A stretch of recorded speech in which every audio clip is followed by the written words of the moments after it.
by focusing on designing self, how the way that you talk. Maybe you want to talk a little different, right? Just by putting your shoulders back, your stomach out, right? Chest up, and speaking. As you exhale, changes your voice. So now you sound more confident. Now this can become your normal, but you don't even realize that your voice, you're not even using the fullness of your voice and your tone, which vibrates reality around you to conjure things fully. Sometimes when you're in survival mode, you compress your chest, which then compresses the way that you talk a little bit. You're not even using your full wholeness. No, you have to put with your shoulders back, stomach in, chest out, head up. Now you're talking whole. Now you're being your full self. Now you're commanding reality. Now people hear you and they get confidence in you because you have confidence in yourself.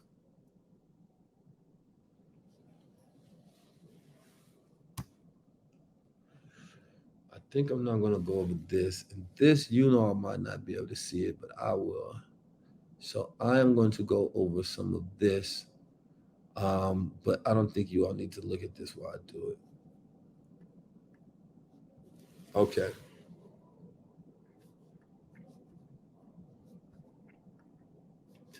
So one of the things, actually, you know what? I'll give you all this bonus clip. Let me go ahead and give y'all this bonus clip because I said I would. So right here, very powerful. Very, very powerful. And this is probably something that most people have never heard of. If you watch High Level, I've spoke about it before. But this is very powerful and very dangerous, which is why most people don't talk about it if they know it. So I need you to write this down. It's called egregores. Right? Now I just wrote it down. Like the comment if you can see it. EGGREGORES. Oh man, we about to get into some deep stuff now. We might get into some deep stuff now.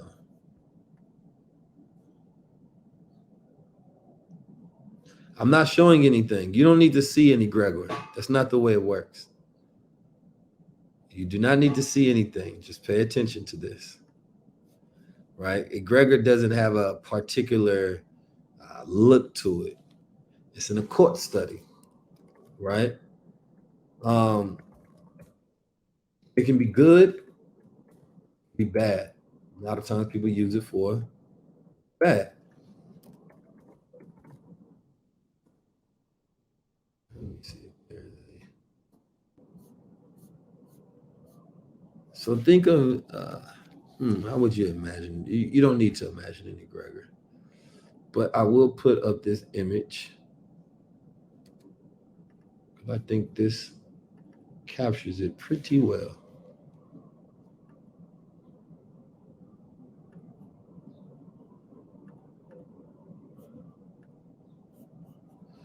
Okay, let's see if I can blow this up.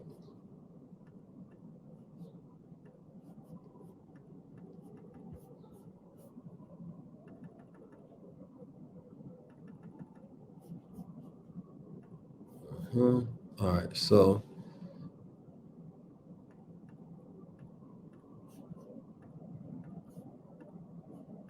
all right, it's a very simplified image, right? But I think it does the job. So as I talk about it, imagine this image here.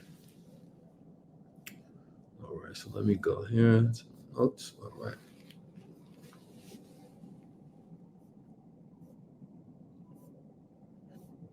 Boom.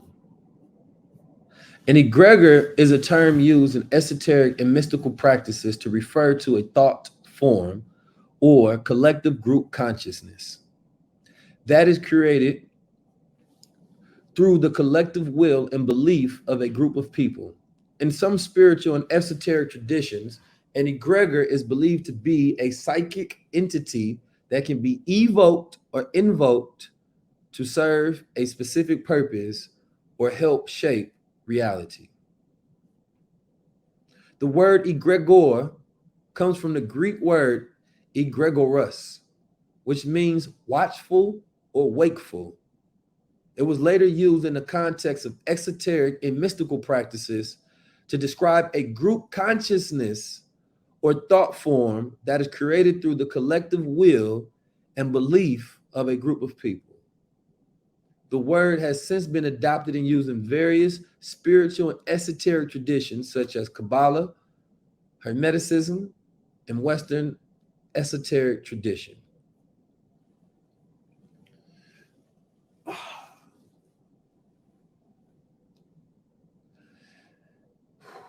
In esoteric and mystical practices, the concept of an egregor is used to describe a psychic entity that is created through the collective thoughts, beliefs, and emotions of a group of people.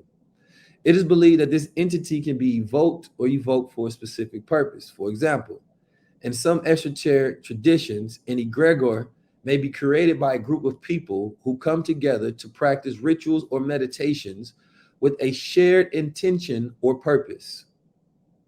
The collective energy and focus of the group is believed to create a thought form that can continue to exist and be strengthened even after the individual members have dispersed.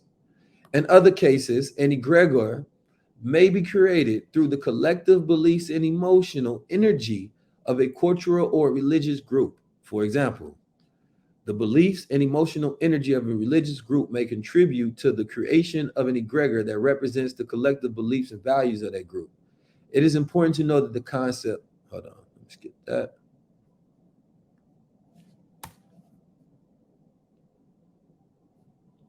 So I'm going to give you all what the formula to this is, and I want to tell you why I'm telling you about things such as this, right? Because we live in a metaphysical world that is always, and I mean always practicing occult things all the time, right? There are no billionaires that don't practice and believe in the occult, right? They all believe in ritualism, right? Mysticism, right? They believe in these practices for a reason because they understand the way human energy works. And I will be giving you a PDF. Well, I'm not gonna give you, but I'm gonna let you know where you can find this PDF to read about something that will explain the way covert agencies utilize energy and why they create systems of energy against us, right? And use these things and how you can use it too in a very practical sense. Remember, I don't observe things for what they are. I observe things for what they can be, what they can mean to me, not what they mean to the world. If I know something exists and I know something works in one fashion, then I know it can be molded. I know that I can take it and I can make something my own because I have the power of transmutation. I am an alchemist. I can take things from one state into another. But once I find blueprints in a world that work, then I can use those blueprints to make them work for me as well. You have that power.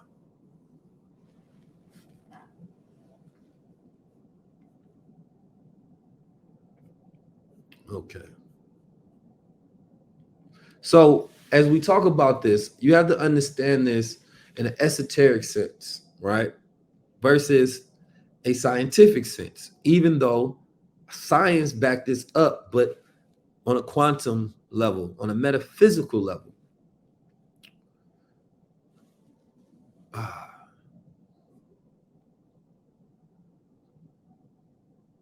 An egregor formula would be, and I'm going to give you examples of where we see these in reality all the time. All the time.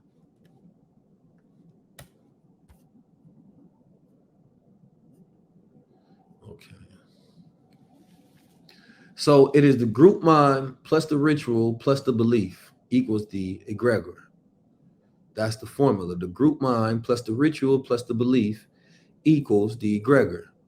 Now, as we move throughout society, we are always seeing things, and egregors exist before we were born, right? The average person can name the top 5 brands when it comes to fast food, but they probably couldn't name top 5 herbs that can heal them of inflammation. Because man has become more recognizable to man than nature. So God is not as recognizable. But the average child knows the McDonald's sign because the group mind and the ritual around it, the ba, the red and the yellow, the logo, the logos, right? All of these things are rituals to keep things going. Religion, there's no religion without rituals.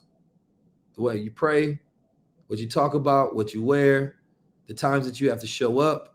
These are rituals that could have been started by people thousands of years ago, could have been started by people millions of years ago. And I'll give you a practical example of it, right? A lot of you all may be landlords, right?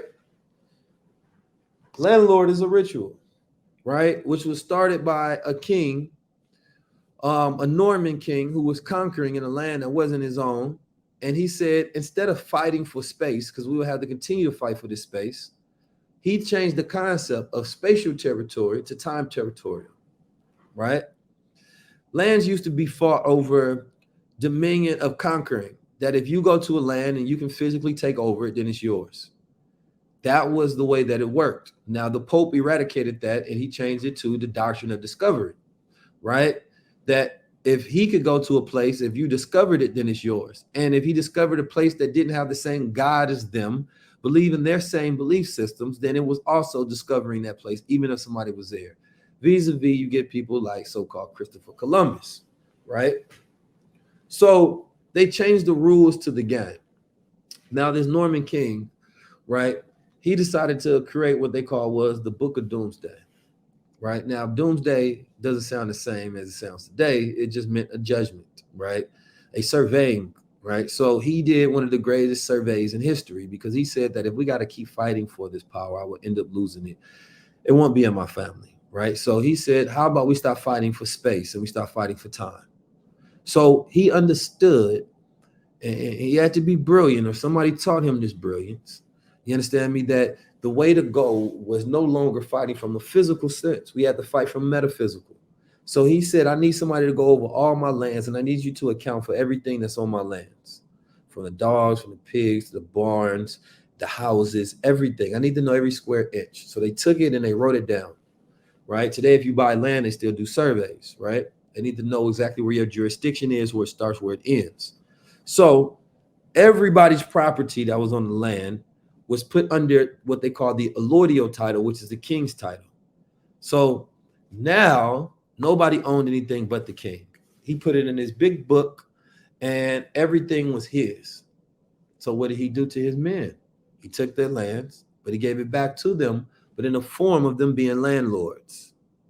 Right? They couldn't have a allodial title because they weren't the king, but they could be lords of the land.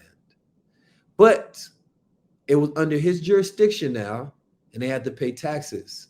And by just jurisdiction means that it comes under his law, right? So now that his police can go there and collect taxes, right? So he created this system, right, that was believed in by the people to be from what is the authority of the king, because you can give yourself authority, especially if people believe it, and people will happily hand over their authority of themselves to be a part of a greater authority, which is why people join armies, because they believe that this is the all-powerful, mighty army, right? So in this egregor sense, we see these being used in different kind of ways. Brands are called brands because they have to be embedded, right? There used to be physical branding that they would put on slaves and cattle and property. Now the branding is a mental and a psychological one because early in the 1920s, they started hiring psychologists to study the psyche of people so that they can start embedding ideas, manipulating and controlling people, right? So that they believed in these ideas and these ideas became brands.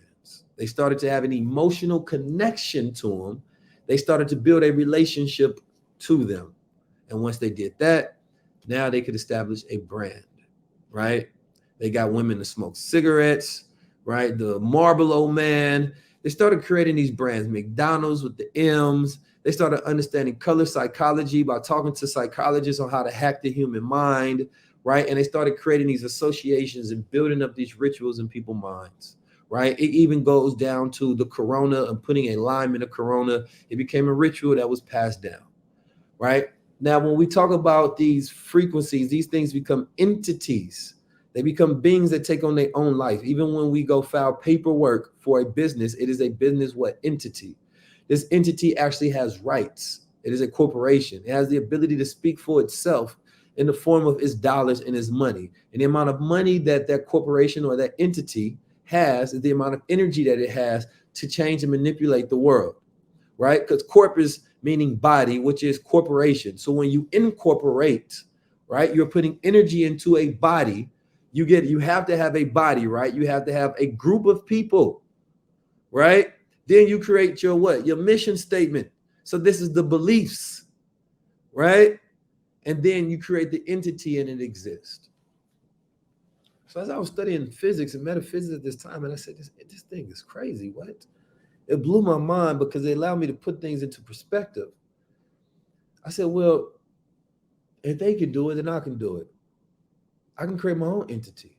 I remember I went to a friend and I told him, I said, I'm going to create the entity known as 19 Keys. They looked at me crazy. He's like, what the hell? 19 Keys? I said, yeah, it's going to be known all around the world for enlightening people. That's the entity that I'm going to create. And I started thinking, I said, damn, everybody don't even know that they can create their own thing. Religion was created by a group of people through a group belief system, through rituals. It becomes entity. You give it color, you give it name, you incorporate it, you give it all the features of a human being. Nowadays, these entities have Twitters, right? They have social media accounts. They speak. People look at it and they say, look at what Chick-fil-A tweeted out. So now it has a mouthpiece. Now it's talking, but what is it?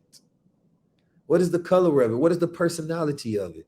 What is the archetype? If you study Carl Jung's archetypes, it has personalities to it. Is it intelligence types? Is it an intelligence brand? Is it a fun brand? Right? They looked at Maslow's hierarchy of needs and they created brands based on that. So we buy things based on a chart of needs. So when I started studying this, I said, I want to see where's the egregors around me though. And then I understood. They're everywhere. And these egregors can overtake the mind because remember, the mind is born without consciousness, or the brain rather, has the ability to say no. So what they do is they embed the energy, the information into symbols, which is why it has to have a logos or a logo. So once you have a logo, now there's an emotional connection. So now that child sees the logo of the Benz, the logo of the McDonald's, or the Burger King. You cannot sell a symbol, no. Symbols have an automatic connection to us because we have epigenetic memories stored in our bodies that recognize the shape, the mathematical structure of a symbol. And there's information attached to that that's in our DNA, which causes a feeling to rise up in us. So you may find out you have similar interests to your parents. And that brand evokes that again, that symbol, that logo, the smell.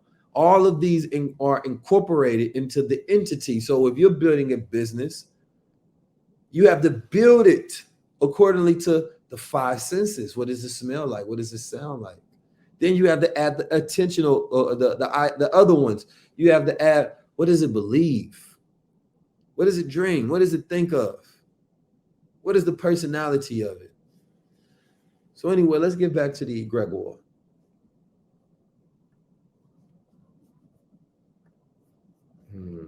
Make sure y'all still with me. Check the comments. Make sure we're still alive.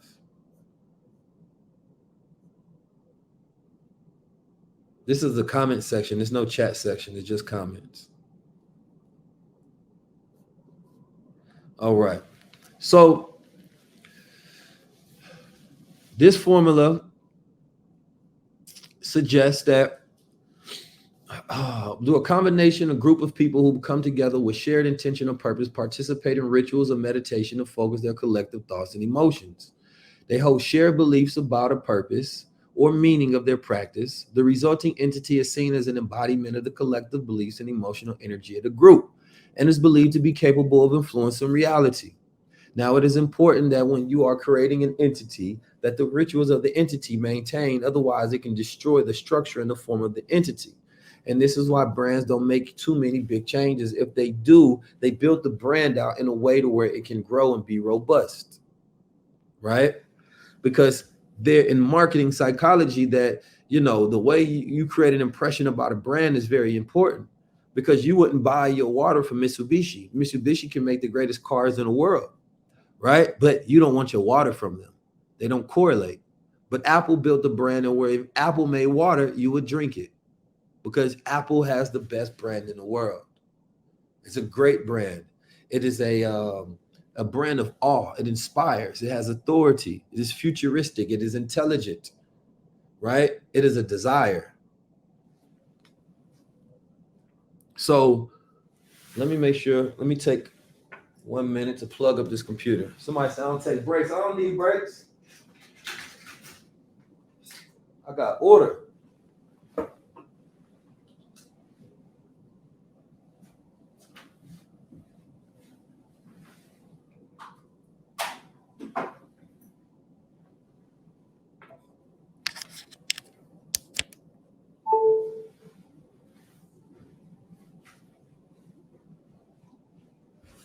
All righty. So I look at this from a design perspective. If you look at any designer, designers are wizards. They're conjuring and creating reality as they go, right? And you can do the same thing with self. So in self-design, you can design the way you speak, the way you talk, right? You can design the way you project yourself to the world, where they see you, the way they feel about you. You can wear certain colors that are associated with who you are, right? You can have a certain mission. You can stick to that. That creates and it sticks into the mind of people of what your character is in the movie of life and what you play. You have to have the ability to manufacture your reality and design it based on what you want.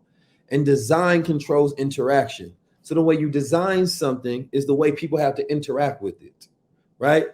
There was a black man who created the doorknob. If he created the doorknob, you got to twist it, right, a certain way. So therefore, he controlling your reality by controlling the design of your reality.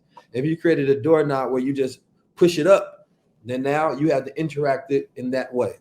So if you do the same thing with your design and your framework, right, the aesthetics of how you put yourself together, it's called design ethos, right? The aesthetics of your design, the principles of your design that you follow in your patterns. So now, if you have a very clean design that people see, they have association with it of godness, right? And how you carry yourself, the things you talk about, the things you speak. The people who know your old self will be resistant, but the rest of the world won't. So you can always redesign yourself and redefine yourself. You can always remold yourself into a new image, because the present day is always the power of opportunity. So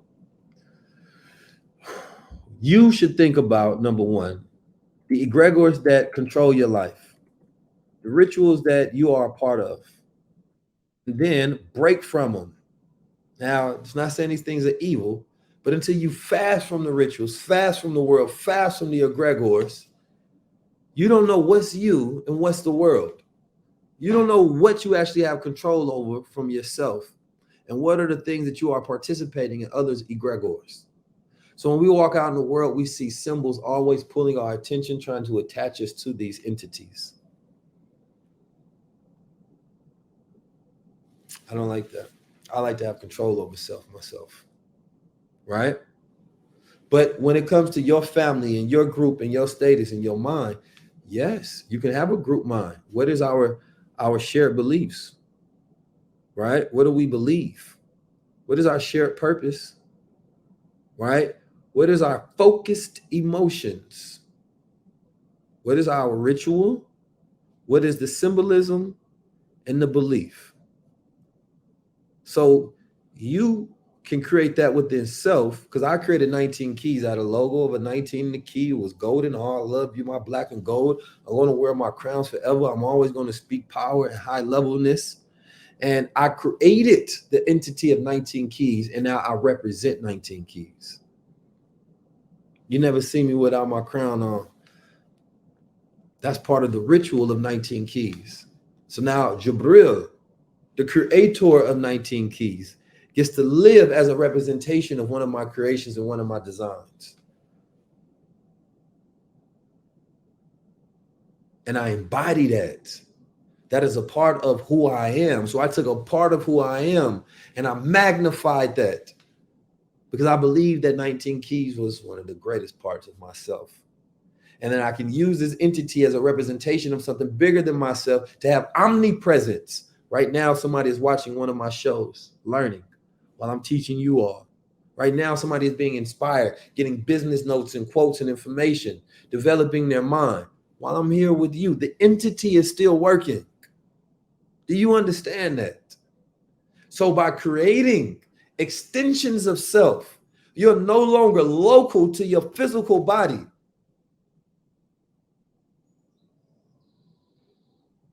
You're now operating in omnipresence. That's when you tap it into your God power. You will always being observed.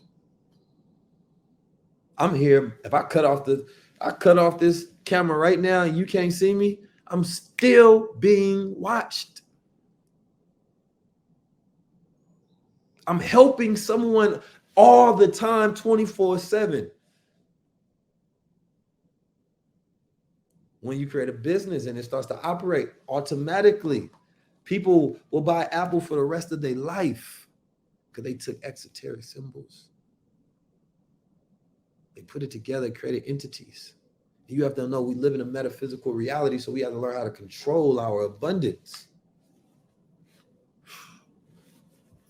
And this is dangerous because you can create religions out of this. You get people to start following this. They've had people like Jim Jones had people taking the Kool-Aid when he got people to follow these things, to assume. So this is why I don't teach these things openly, because people will use these things for negativity. They will use these things for the corrupt side of themselves. Their shadow self sees opportunity in it. You have to learn how to do for good.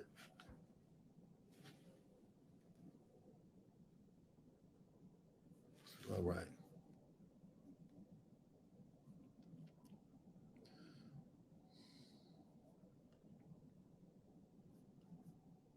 So in your own application for self to do these things, because remember, and you see there's 4 people, and I'll give you the 4 people that you need, the 4 types of people that you need, number 1.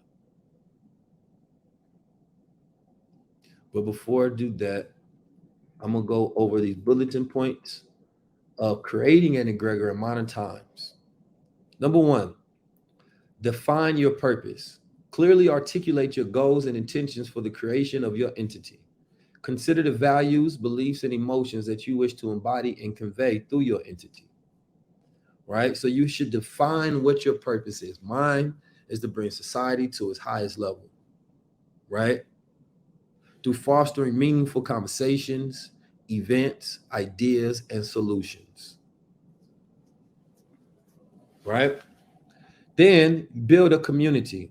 Gather a group of individuals who share your values and beliefs. You're willing to participate in the creation of this entity. This is your team. This can be an online community, a physical group, or a combination of both. Now, before I finish that, I will give you the team that you're going to need.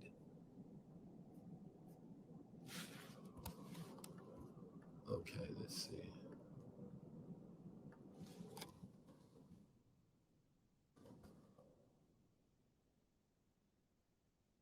So, in each team, there are 4 archetypes that represent each member of the team that is needed, that will have to serve. All right, let's see.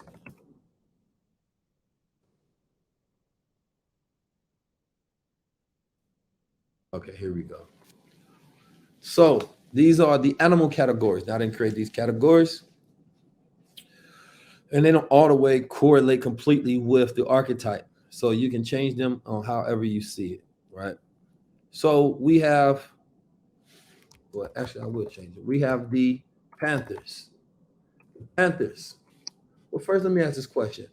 And you know, if I said, when I was, if you mention an event to somebody, let's say you want to go on vacation, right?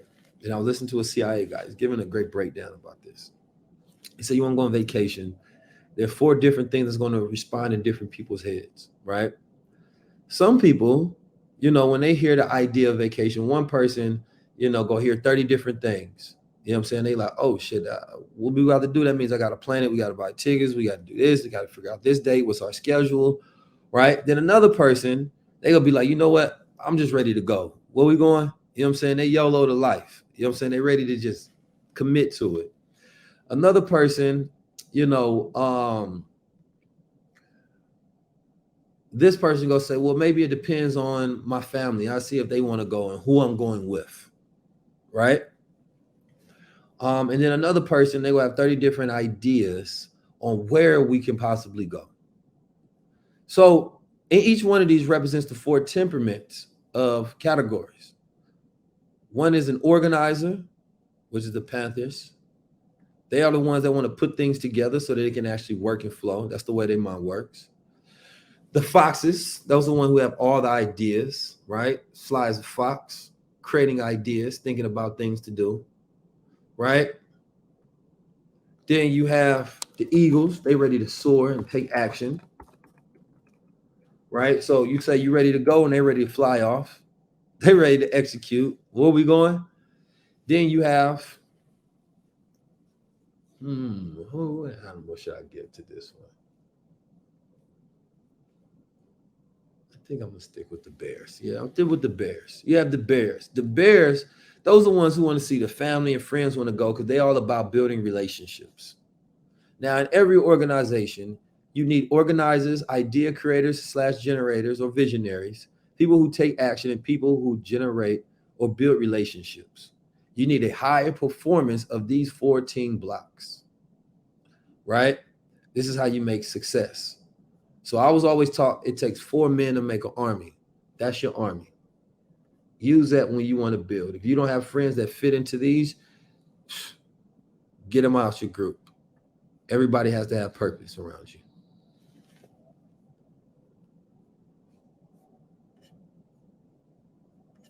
All right. So now let's get back to this egregore.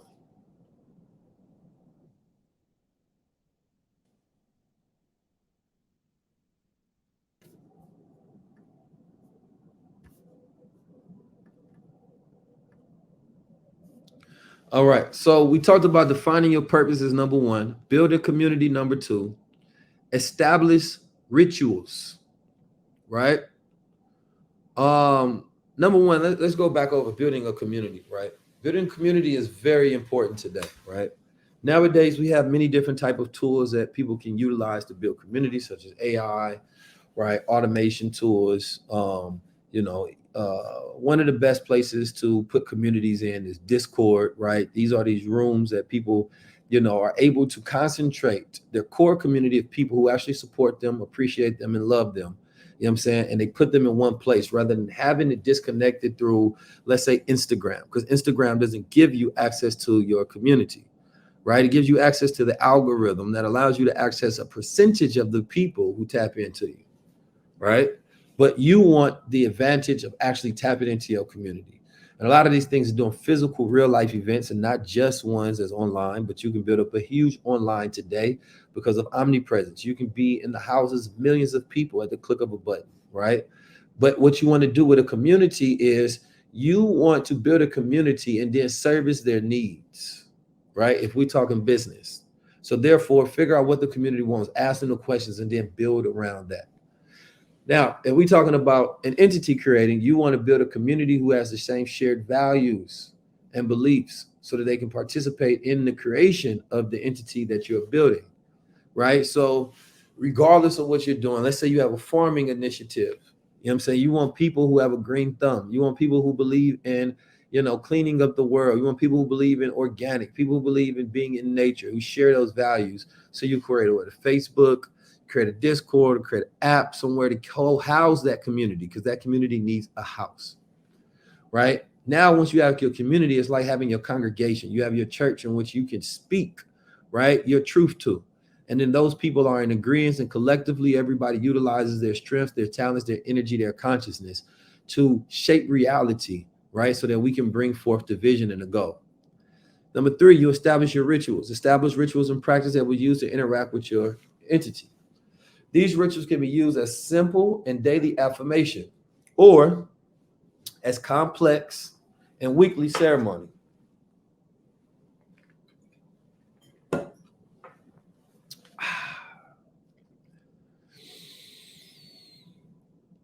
I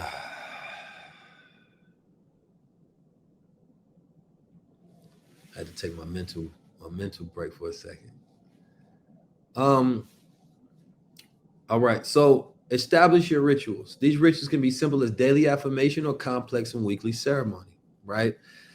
And I believe that ritual can also be the way you interact with things. Part of Apple ritual is the iOS update. Part of the ritual is watching the release of new iPhones. Or if you are an investor in the stock, part of the ritual is going to their meeting where they talk about the stock investors meeting, right?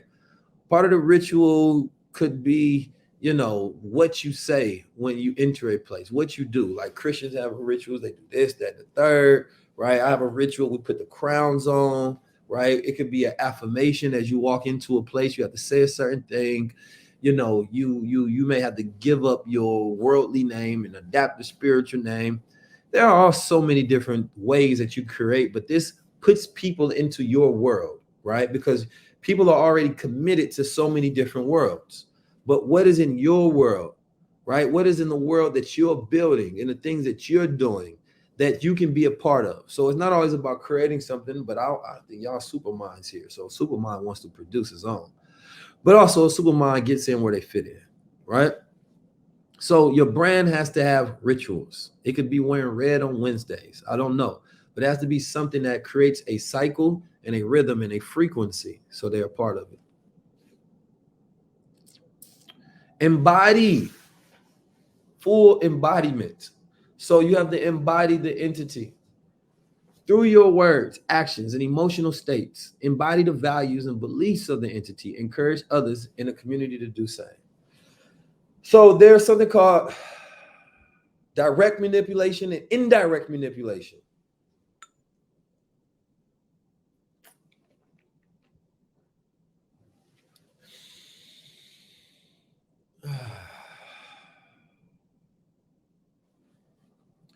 Indirect manipulation is finding a clever way manipulation is finding a clever way to get people to do things. So manipulation by itself is not a negative word, but it attaches a negative connotation because of like narcissism and the way that the elites use it, right? But manipulation, people can be swayed for good or bad. Sometimes people have to be convinced. When we go and to buy things, the salesman is manipulating, is finding clever ways. We manipulate ourselves to convince ourselves to do things, right?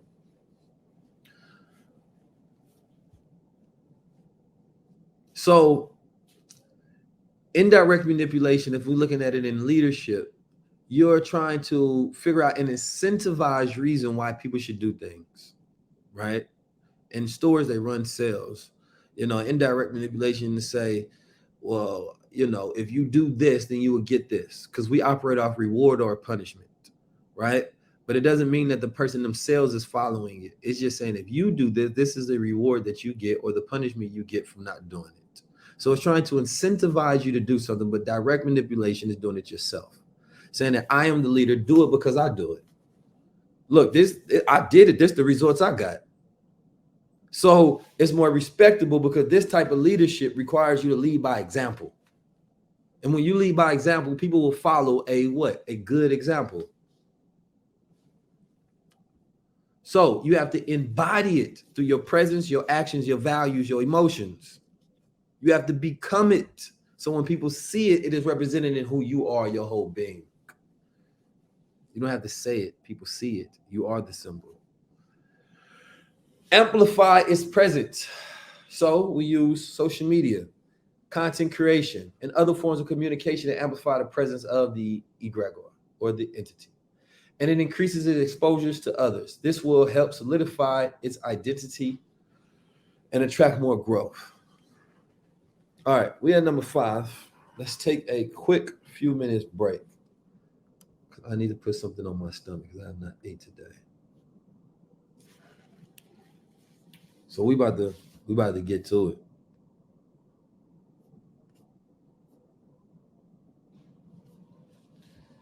All right, so take a break. Everybody refresh. I see Peace Beyond to you saying that they're having some issues. So try to refresh. I'll give you a second. And as we're refreshing,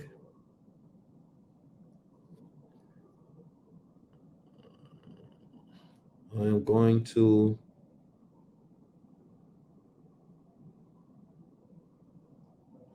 play this music. Well, actually, no, I'm not gonna play no music. We're just gonna let you refresh. I'll be back in like 3 minutes. Put something on my stomach, and then we will continue at 5. All right.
All right, I'm back.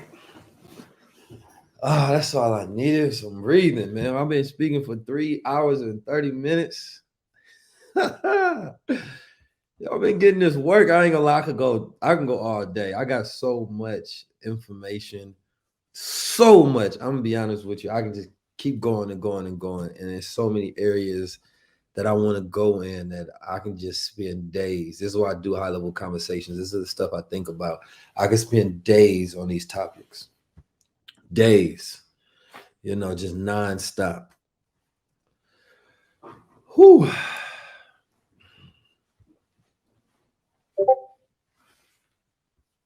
Okay.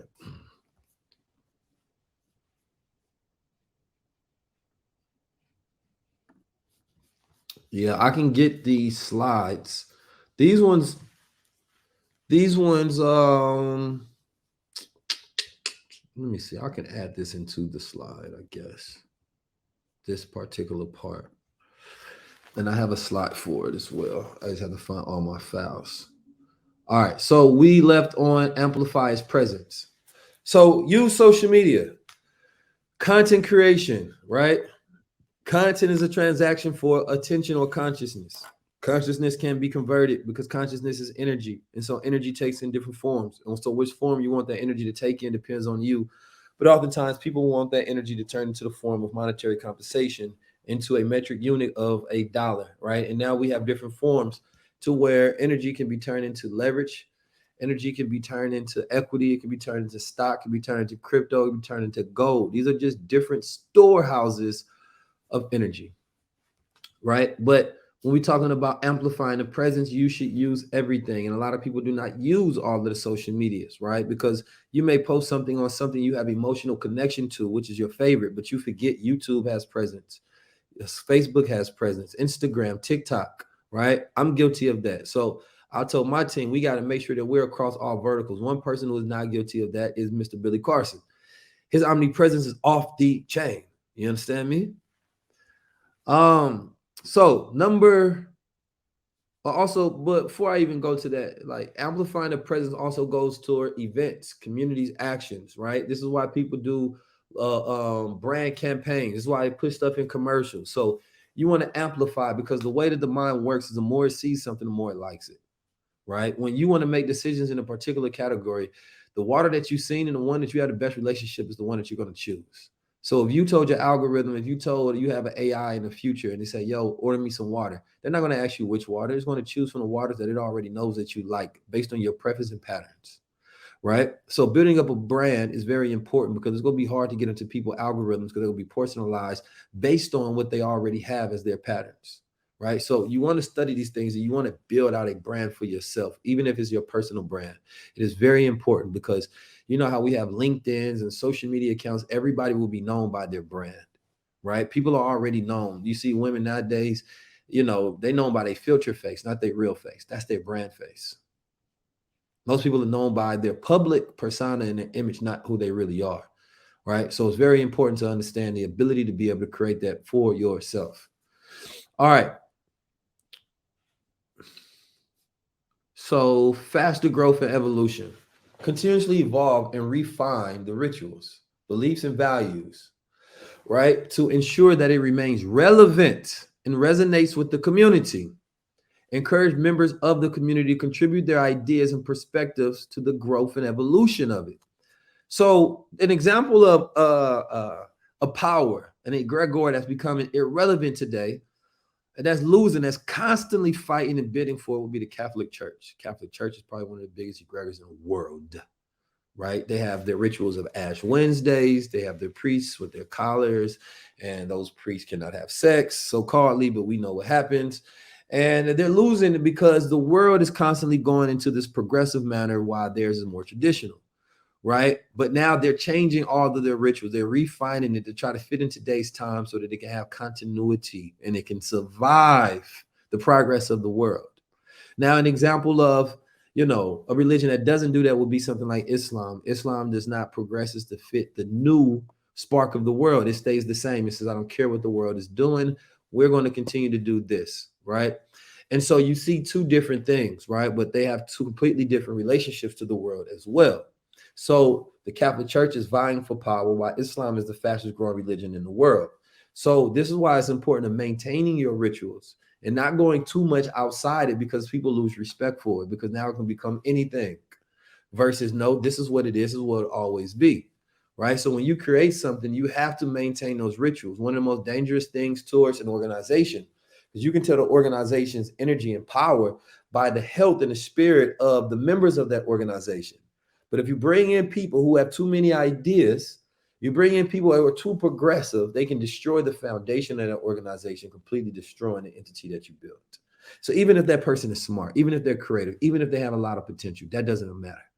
What matters is their ability to contribute to the existing evolution. And they have to go. And if you're going to expand your operation, expand your entity, you have to do it with timing, right? Expansion too fast changes the whole shape, right? So now it doesn't even look like what it used to. Now it's not the same thing.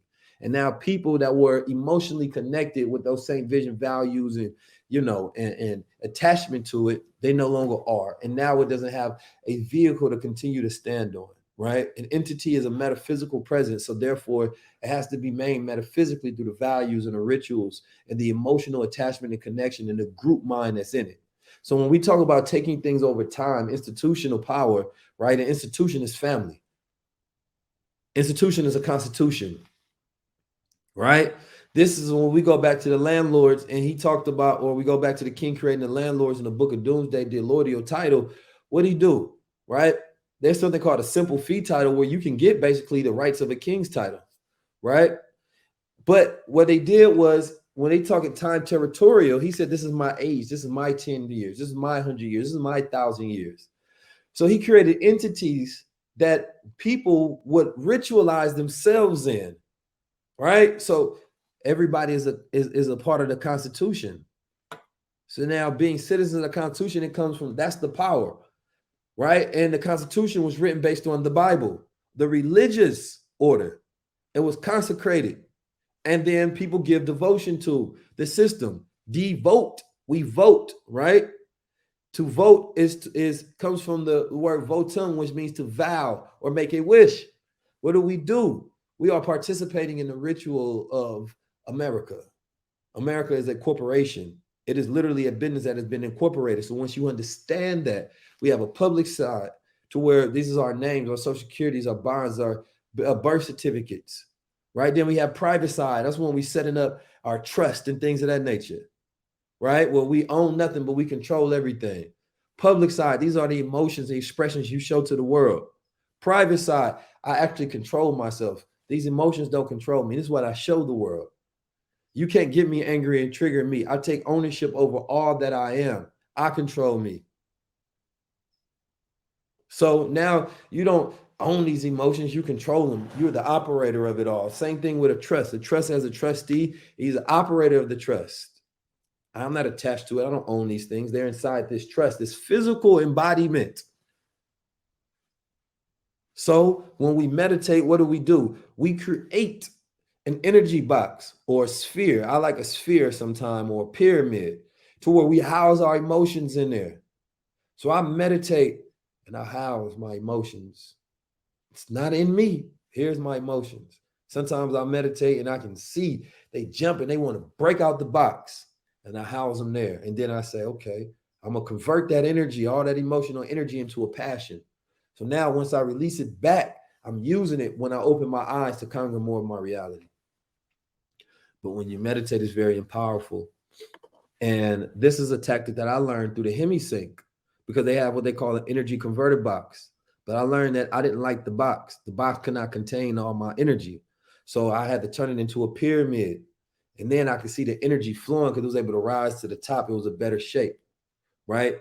And so being able to create these external manifestations and these tools that you utilize, now you're giving yourself the power, you know what I'm saying, to control it and not be a part of it, right? I look at my past, right? Once you hold it onto you and it's a part of you, it's still carried in you.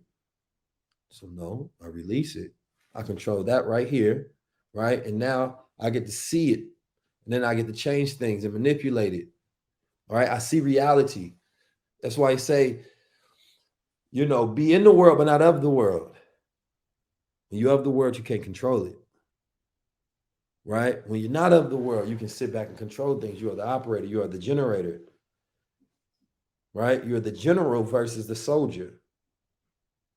So the general strategizes. The soldier has